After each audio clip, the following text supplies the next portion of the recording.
Jooja harka fuunii hordoftoota kiyyaa eegamoo har'a viidiyoo tokko qabadhee dhufee sinsiraa fi viidiyoo haaraadhaan walitti deebi'ee jira. Egaa akkuma beekamu wantoota fuula keenyaaf gogaa fuula keenyaatiif bareedaa ta'an akkasuma lasallasiisuu akkasuma wantoota adda addaa nurratti yaa'u nurraa dhorku jechuudha. Wantoota dibata bareedaa ta'e kireemii tokko malee manuma keenya keessatti hojjanneetu dibatnee fuula keenya akkamitti akka bareeffannu isin agarsiisaan gadhumatti na waliin turaan isiniin jedha. Egaa akkuma argaa jirtanii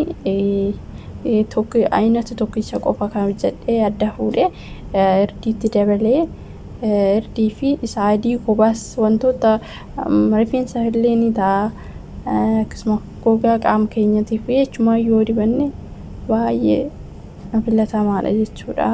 Wantoota adda addaa kan fuula keenya irratti yaa'u nurraa ittisa jechuudha. Egaa akkuma beektan irdiin baay'ee gogaa namaatiif bareedaadha. Akkasuma wantoota adda addaa namarraa ittisa. Akkasumas immoo ruuzii kana hin beektu. Ruuzii masrii ishee xixiqqoon kun viitaaminii hedduu qabdi.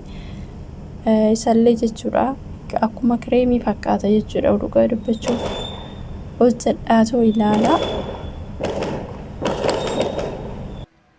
Itti fayyadamaa isiniin jedha. Akkuma argaa jirtan fuula keessan misaajii gootaniitu akkasiniif bareeduuf jechuudha.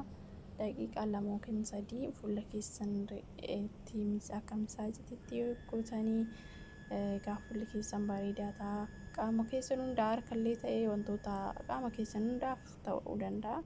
Yaa akkuma argaa jirtan baay'ee bareedaadha qaama namaatii fi irdii dama akkasumas immoo ruuzii jechuudha. Sirriitti ilaalaan gadhumaatti. Ashamaa harka fuunii hordoftoota kabajamtoota chaanaalii yuutuubii Askaalichi jalatti argamtanii irra jirtu nagaan kee bakkuma jirtanitti isiniif haa baay'atu. Har'as immoo viidiyoo biraa qabadhee dhufeetiin jira. Egaa har'a immoo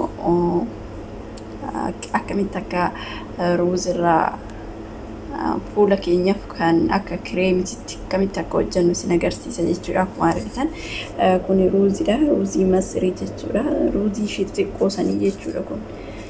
Innaa kun ruuziidha. Kan immoo hin beektu haadhoon kana akkuma beektan kun qaama namaatiif baay'ee gaariidha. Akkuma argitan immoo mooyaa warda. Naa kana fakkaatan isiniin jedha. Gadhumaatti na waliin turaadha. Isinan agarsiisa. Ruuzii nan baay'isee maankaan tokko gaadha jechuudha.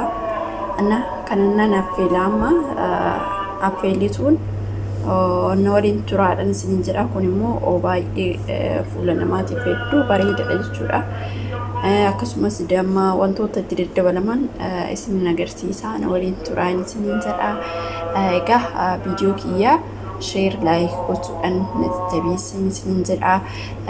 Egaa ruuzii kana immoo ruuzii isa gurguddaarra xixiqqaatu isa kanatu irra bareedaadha. Maaliif viitaaminii hedduu qaba waan ta'eef fuula namaatiif qaama namaa gogaa namaatiif baay'ee barbaachisaadha. Baay'ee nama tasmaama. Daa'imtillee yeroo soorattu yeroo nyaattu jechuudha. Kana baay'ee daa'imaadhaaf illee hin tura jechuudha. Ruuziin kun ruuzii xixiqqoo kana jechuudha. Ruuzii masrii jedhama afaan arabiffaatiin. Innaa kan nan affeelatan isin agarsiisa jechuudha. Makiinadhaan daakee wantoota itti daddabalaman lama jechuudha. Aynata lamaan hojjedha. Tokko adii kanumatti tokko immoo ardii itti dabalee jechuudha. Isinin agarsiisan waliin turaan isinin jedha. Egaa viidiyoo kiyyaa gadhumaatitti seeraan hordofaadha isinin jedha. Ruuzicha immoo kun xiqqoodha. Ani xiqqishuu hojjechuun barbaada. Ani irraa qannaseetan maankaa tokkichi gaadha. Baay'ate sirriitti ruuziin isaa waan fufurdatuuf xiqqishuma ishee yoo fayyadamtan gaadha. Kanan isinin jedha na waliin tura. Maankaa tokkichatti dabaleetiin jira. Akkanatti waliin keenya.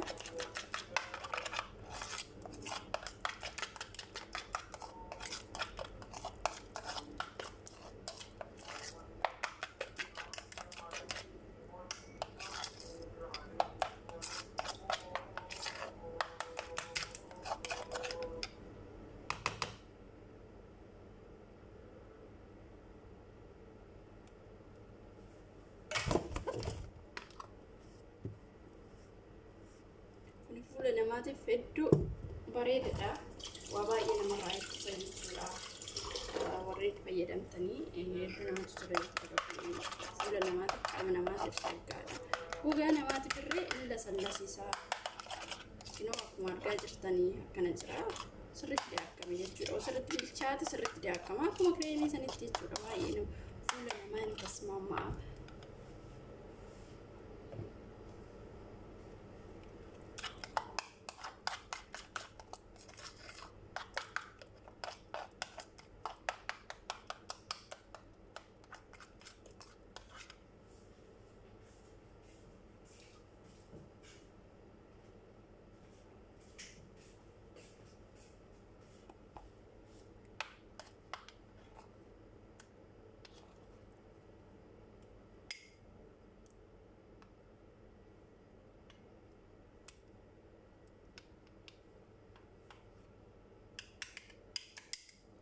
Zayitii kokonaataa irra yeroo qabaatan itti maktu jechuudha. Kokonaataa ani zayitii kokonaataa itti maktaa jechuudha. Akkuma argaa jirtan kunoo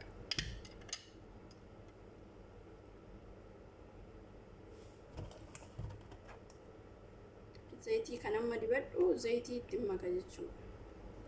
Kunoo akkuma argaa jirtan maanka tokkichatti naqaa.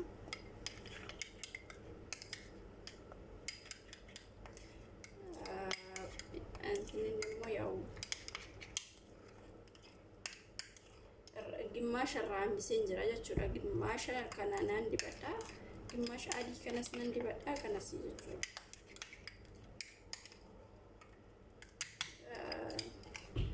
Erdi immoo gogaa namaatiif baay'ee barbaachisa. Baay'ee gaariidha. Kana qalaba xiqqootti naqatu jechuudha. Amma badhee isin agarsiisa.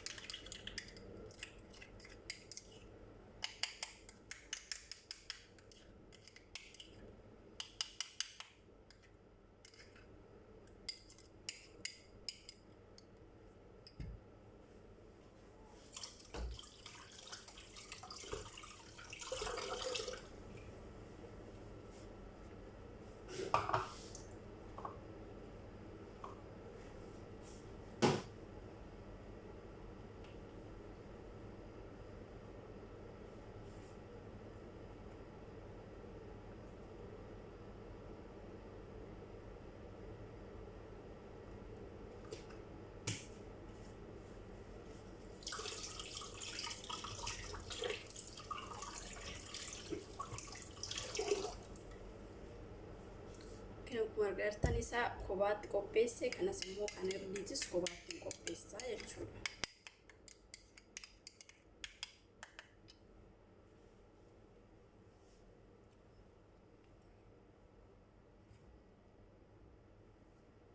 Akkuma argaa jirtanii kana fakkaata.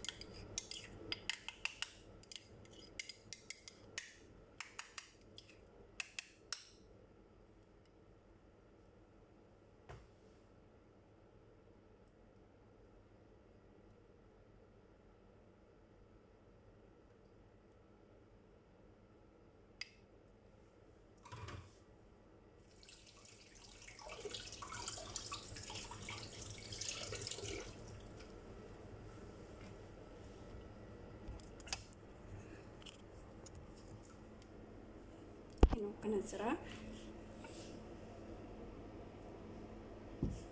Kun immoo kophaatti jechuudha.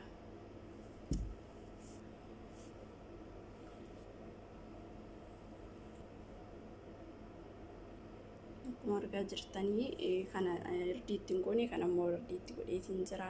Amma dibadheetiin sin agarsiisa jechuudha. Iddoo namatti tola dhugaa dubbachuu. Egaa akkuma argaa jirtan affeelee sirriitti mudhuu godheetan affeelee jechuudha. Maaliif akka daakamuuf yoo wanti godhate akkanatti kunoo mudhuu godheetan affeelee akkanatti xiqqeechin affeelee jechuudha. Amma immoo wanta itti daddabaluu sin agarsiisa. Wanta itti daddabalamu kunoo kallaa xarree qopheeffadheetiin jira. Na waliin turaadha. Wanti itti daddabalamu seeraan hordofaa.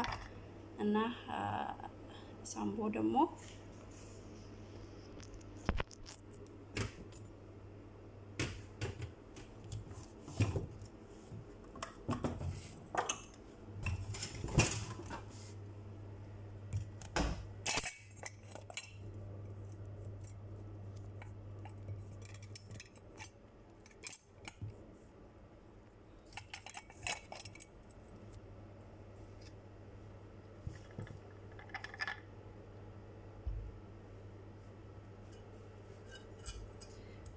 akkuma argaa jirtanii kun mooyaa roos mooyaa warra jedhama hin beektu. Xiqqeesseen xabitti godha jechuudha akka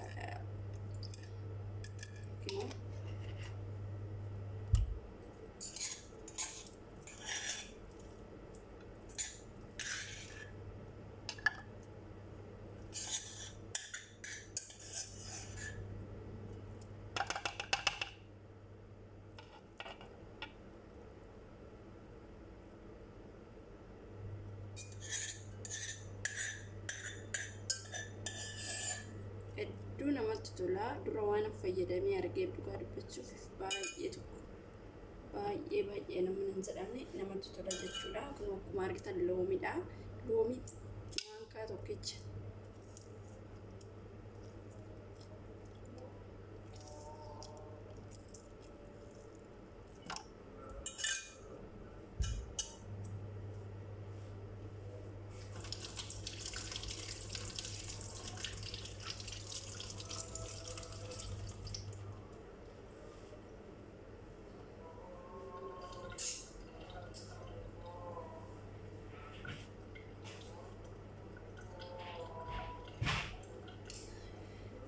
Dammarree ittiin dabala jechuudha. Wajjiniin daakaa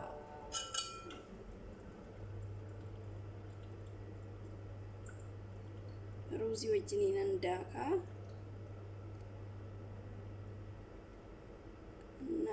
yoo qabaachuu baattanis rakkoon qabu. Damni garuu baay'ee barbaachisaadha. Maankaa tokkichatti dabaltu.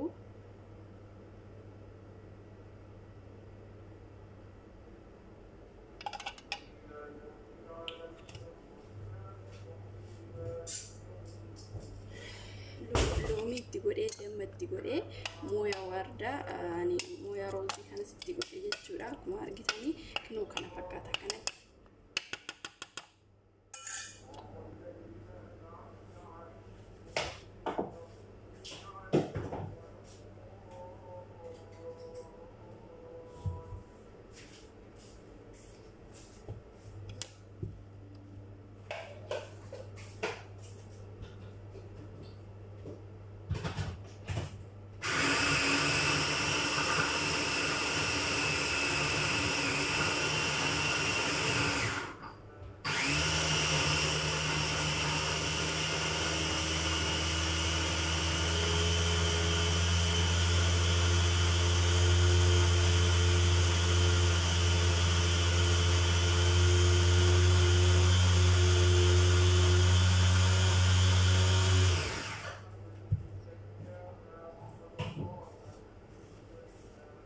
Akkuma argaa jirtan daakitan jira. Sirriitti akkama jechuudha. Sirriitti bilchaatee habba irree waa tokko irree hin qabu. Sirriitti akkama akkuma argaa jirtan kinoo kireemii fakkaatee jechuudha.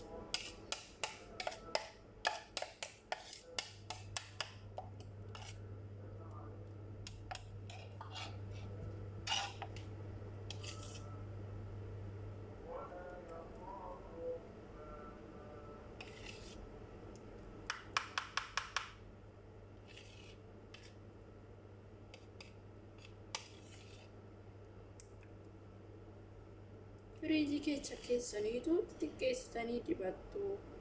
Walataa immoo ruuziin ittiin waan foolii godhata. Firiijii keessa kaawwatu.